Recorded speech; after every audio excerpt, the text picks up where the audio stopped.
Hello and जय हिंद दोस्तों, प्रचंड क्लासेस में आप सभी का स्वागत है। चलिए शुरू करते हैं आज के करंट अफेयर को। New space India limited space मैत्री मिशन के तहत ऑस्ट्रेलिया के ऑप्टिमस उपग्रह को करेगा लॉन्च। ठीक है, उपग्रह का क्या नाम है? ऑप्टिमस। कहाँ का है? ऑस्ट्रेलिया का है। लॉन्च कौन करेगा? New space India limited. किस मिशन के तहत? मैत्री। ठीक है, स्पेस मैत्री। मिशन का नाम है स्पेस मैत्री, नाम याद रखिएगा। स्पेस का नाम है मिशन का नाम है स्पेस मैत्री। जो है देखिए, इसरो की वाणिज्यिक शाखा है NSIL। ठीक है, NSIL यही जो है इसरो की वाणिज्यिक शाखा है। अगर किसी दूसरे देश के उपग्रह को लॉन्च होना होता है तो यही डील पक्की करती है इसरो के लिए। ठीक है, ये हो गया। अब इसमें क्या है कि ये जो है सैटेलाइट ऑस्ट्रेलिया की है, ऑप्टिमस। ठीक है, इसको जो है इसरो लॉन्च करेगा। यह उपग्रह ऑस्ट्रेलिया में एक जो है ऑस्ट्रेलिया की स्पेस मशीन कंपनी है, उसने बनाया है। ठीक है, स्पेस मशीन कंपनी ऑस्ट्रेलिया की एक कंपनी है, उसने ये जो है अपना उपग्रह बनाया है जिसको इसरो लॉन्च करेगा। ठीक है, मिशन का नाम याद रखिएगा स्पेस मैत्री। ठीक है, स्पेस मैत्री मिशन है। ठीक है, और यह किस उपग्रह द्वारा लॉन्च की जाएगी? तो ये जो है किस प्रक्षेपण यान द्वारा? तो SSLV द्वारा। किसके द्वारा? SSLV द्वारा, स्मॉल सैटेलाइट लॉन्च व्हीकल द्वारा। ठीक है, न्यू स्पेस इंडिया लिमिटेड अंतरिक्ष विभाग DOS के तहत एक वाणिज्यिक शाखा है। इसे मार्च 2019 में चालू किया गया था। तो ये कब से काम कर रही है? मार्च 2019 से। अगला है कि सेरा और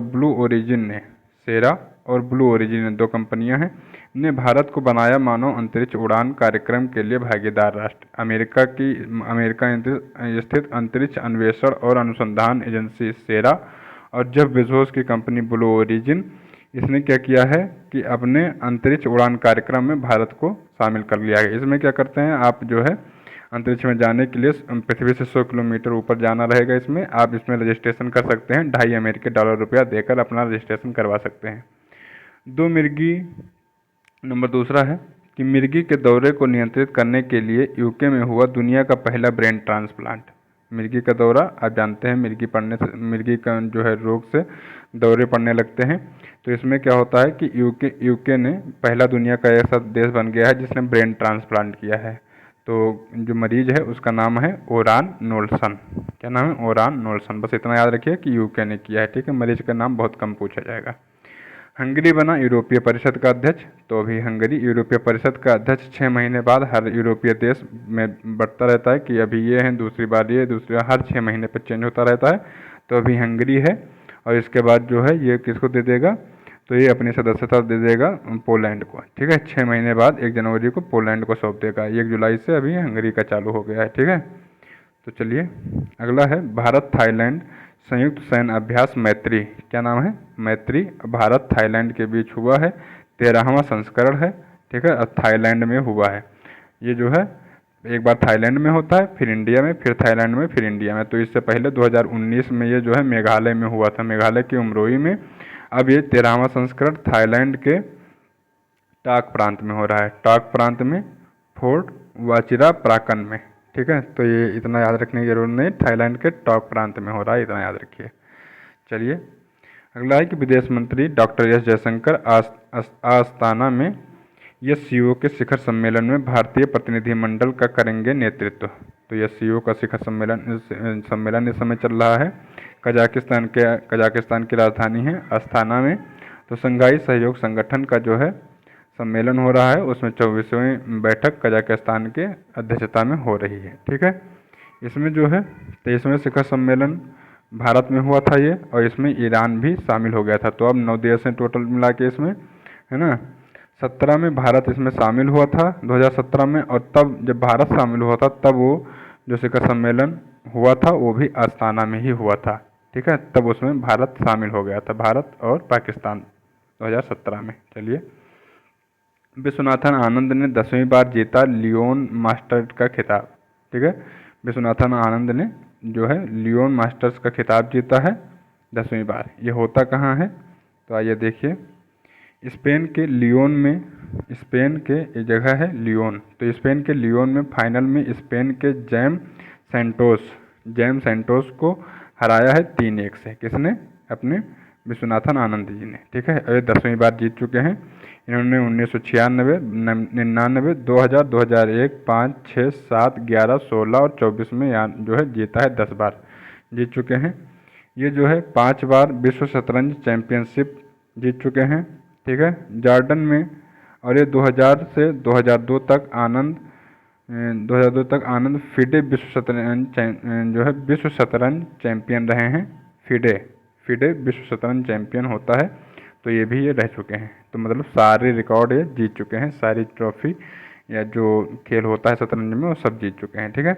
जॉर्डन के अंडर 23 एशियाई कुश्ती चैंपियनशिप हुई है, जिसमें भारत शीर्ष पर रहा है। ये जॉर्डन में सम्मेलन इसका हुआ था, ठीक है। तो कुश्ती में भारत अम्मान जॉर्डन के अंडर 23 एशियाई कुश्ती चैंपियनशिप में 2024 के शीर्ष पर रहा भारत, जिसने कुल 8 पदक जीते हैं, जिसमें से 4 स्वर्ण हैं, 2 रजत हैं और 2 कांस्य हैं, ठीक है। चलिए, भारतीय सेना को मिला सबसे शक्तिशाली गैर परमाणु विस्फोटक सेवेक्स 2, ठीक है। तो ये बम है, ठीक है। भारतीय सेना को मिला है सबसे शक्तिशाली गैर परमाणु विस्फोटक सेवेक्स 2। तो ये मिला क्या है, बनाया है भारतीय सेना ने, ठीक है। तो देखिए, भारतीय नौसेना द्वारा प्रमाणित किया गया है इसको। सेवेक्स 2 को मानो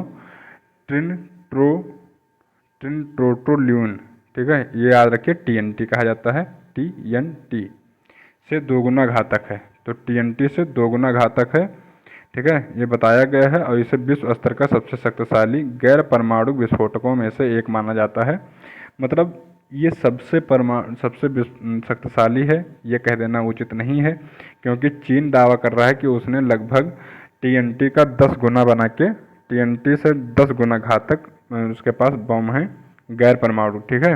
लेकिन अब वहाँ को कोई उसकी जो है चीन की बातें आप मानिए ना मानिए, क्योंकि तानाशाही देश है, तो वो क्या कहता है, कुछ ज़्यादा रिपोर्टिंग उससे बाहर आती नहीं है। लेकिन भारत ने जो बनाया है ये सब ने देखा, और ये TNT से लगभग 2 गुना जो है घातक है ना, फार्मूलेशन में। लेकिन अगर फर्स्ट पे नहीं आता है, लेकिन टॉप 10 में या टॉप 2 में, टॉप 3 में भारत भी अब आगे आ गया है। इतना खतरनाक हथियार अब भारत के पास भी है, ठीक है। गैर परमाणु हथियार ये होते हैं। मेघालय में आयोजित हुआ बेहदीनम खानम, ये देखिए क्या नाम है, बेहदीन खलम उत्सव। और ये कहाँ पे हो रहा है, मेघालय में। बेहदीन खलम उत्सव का नाम है, नाम याद रखिएगा, बेहदीन खलम उत्सव। पनार जनजाति के बीच ये जो है मनाया जाता है। और इसमें क्या कहते हैं, बेहदीन खलम का मतलब है हैजा के दानों को भगाना। बेहदीन खलम का मतलब है हैजा के दानों को भगाना। और इसमें क्या होता है, ये जब बुआई हो जाती है धान की, तो इसमें क्या होता है कि जुलाई में मनाया जाता है बुआई के बाद। तो इसमें जो जयंतियाँ जनजातियाँ होती हैं, ये भी इसको महत्वपूर्ण नृत्य उत्सव के रूप में इसको मनाते हैं। इस नृत्य में जो है महिलाएं शामिल नहीं होती हैं। आपको याद क्या रखना है, मेघालय में आयोजित हुआ है बेहदीन खलम उत्सव का नाम याद रखना है बस। कहाँ पे हुआ, मेघालय में, बेहदीन खलम। केंद्र सरकार ने मझगांव डाक शिप बिल्डर्स को दिया नवरत्न का दर्जा, ठीक है। नवरत्न कंपनी में किसको शामिल कर लिया है, शिप बिल्डर्स को। मझगांव डाक शिप बिल्डर्स को केंद्र सरकार ने नवरत्न कंपनियों में शामिल कर लिया है। तो आइए इसके बारे में कुछ जान लीजिए। मझगांव डाक शिप बिल्डर्स को, जो अब एक नवरत्न कंपनी बन गई है, रक्षा के क्षेत्र में महत्वपूर्ण निवेश अवसरों और रणनीति साझेदारी के साथ तेजी से विकास कर लिया है, ठीक है। इसमें क्या है, ये बनी कब थी, तो 26 फरवरी 1934 में ये मुंबई में एक प्राइवेट लिमिटेड कंपनी के रूप में शामिल किया गया था। इसको 1972 में कंपनी ने पहला फ्रिगेट INS नीलगिरी वितरित किया, मतलब बनाया। और फिर क्या हुआ कि 1984 में कंपनी ने पहली पनडुब्बी का निर्माण किया। 1992 में कंपनी ने पहली भारतीय निर्मित पनडुब्बी जो है बनाई, उसका क्या नाम रखा, INS साल्की, इसको कमीशन किया, ठीक है। 1997 में कंपनी ने प्रोजेक्ट P-15 के तहत पहला दिल्ली श्रेणी का विध्वंसक जहाज वितरित किया, ठीक है। तो चलिए, इसको जो है नवरत्न का दर्जा दे दिया गया है। नवरत्न का दर्जा कंपनियों को देने की कवायद कब से शुरू की गई थी, तो 1997 से, ठीक है। कंपनियों को बांटा गया था कि अब कितनी कितनी कंपनियों को नवरत्न का दर्जा दिया जाएगा।